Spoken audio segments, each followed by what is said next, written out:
you want to ask a question? Yeah, you're obviously clearly very knowledgeable on the issue, and I commend you for all your work. What can, on the local level, as a county legislator, what would you recommend to me? What can I do, if anything? Well, I guess I would say a couple of things. I mean, the demand issue really, if we took care of our end of things, you know, in our own community in terms of the treatment and addressing the demand as a public health issue rather than a criminal issue here, that would go a long way towards changing the context globally and changing the market for it. It wouldn't, we can't here solve all of those other problems, but that would be a big piece of it. Any more questions? I know, David. Yeah, I just want to compliment Jessica for making the connection between militarization and tolerance of what is considered illegal drugs in other countries, even in Afghanistan, for instance, the dependence on poppies. I know you said it was, you have to restrict yourself to the Oh, no, I don't. but it does fund It's context. the war. No, and that just reminds me, it's also really important to note that coca is not cocaine. And it's got a long and rich history of being used medicinally. I chewed leaves when I was there. It has to go through a massive change to become cocaine, a huge concentration, the addition of chemicals. If you knew the process it went through, you would never want to do it. It's, you know, I mean, it's really horrible what they do to this plant to make it into that white powder. It starts off looking like any sort of little scrub bush on the side of the road. And I simply want to add one more thing, that in certain cultures, they do accept this as part of a religious ritual. Yeah. And so, Right. use of drugs. And it's not the same thing. It's not the same thing, and it's not Exactly. used the same way. Jessica, do you think military interests are fueling conflicts like this to make more money, just to say, oh, it's wrong, we should pour money into defense and aid, you say aid, but there being built factories here, do you think that itself is the driving force? Well, certainly that's a dynamic, right? I mean, we obviously have a military-industrial complex. You know, I mean, we solve a lot of our problems by funding the military, and that drives our economy. But that's really not all it's about. A lot of it goes back to resources and control of resources. That Colombia is in our top 10 suppliers of oil. And coal, we have U.S. companies who are mining coal in the north of Colombia. There are a lot of resources at stake, and the other piece of it is in both Colombia and Mexico, we have strong social movements who are trying to organize for a change in the distribution of those resources. And I think that, right, not everybody along the chain of policy command, I think, has the same level of motivations or understanding, right? I think there are some people in that chain who probably really do believe that the military solution is the solution. Just like I'm sure there are people in law enforcement who really do believe that what they're doing is useful and good. But I do think at the top level policy decision makers that there are people who know very well what they're doing, have no expectation that they are solving the drug war, and know that what they are doing is pushing people off of their land and providing access to resources.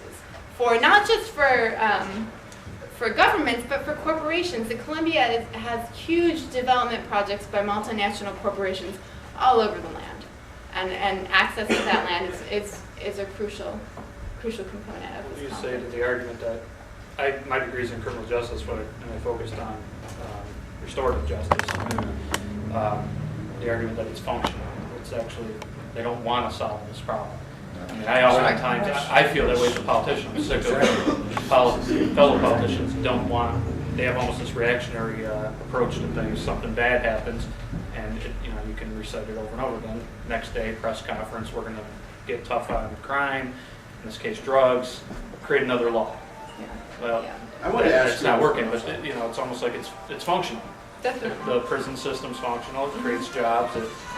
How do we get away from how do I fight that? I mean, I'm a new, younger legislator and fighting that, keep hitting brick walls. Sure, I think one thing we do is to expose it. I mean, I think when you provide the facts to the average person on the street, we draw pretty good conclusions. I mean, we malign the public all the time, right? Oh, we're stupid, we're uneducated, we don't pay attention.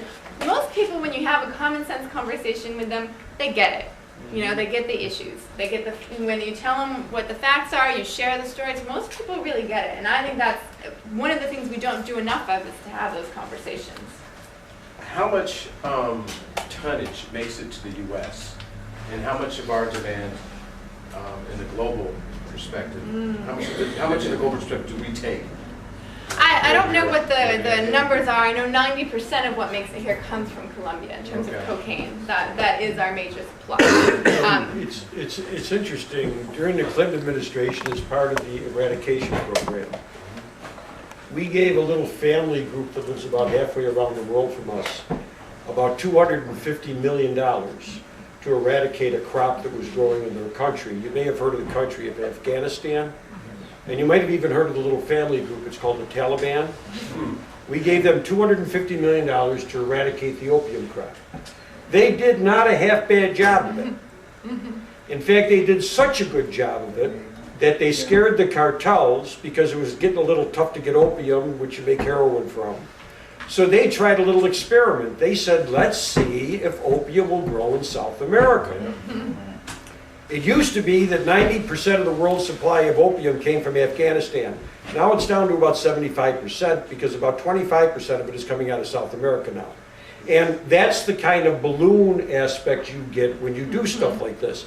We're all worked up, we're all agitated today about the violence on the Mexican border. That's going to eventually, I'll tell you right now, it's going to calm down. And then about 2 or 3 years after it calms down, we're going to be all exercised again about the violence in Miami, because it keeps bouncing back and forth between the two places. It doesn't that it goes away. It's kind of like the arrest cycle.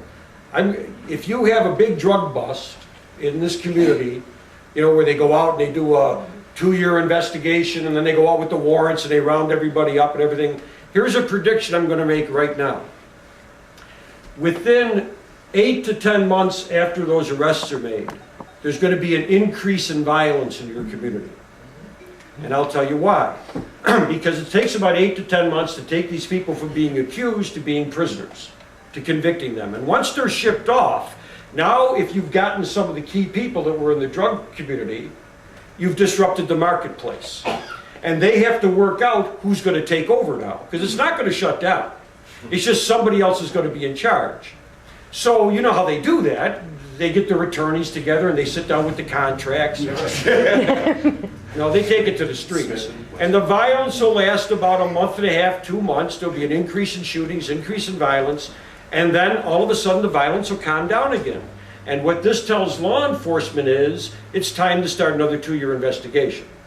And they go through the same process over 2 years. They go out, they make a bunch of arrests, about an 8 to 10 month lull. Now the one thing that doesn't change in this whole process is the availability of drugs on the street. That stays exactly the same. And one more thing, and I'm going to say this safely here because I'm pretty sure I don't have one of them with us today. When next time you have a politician talking to you about their plan for a drug-free community or a drug-free school or a drug-free this, if you're at that meeting, raise your hand and ask them one question. Tell them to leave the meeting and go out and find just one drug-free prison in America. Because we do not have one drug-free prison in America. And if we can't keep drugs out of prison, who is delusional enough to think that we can keep them out of what we call a free society?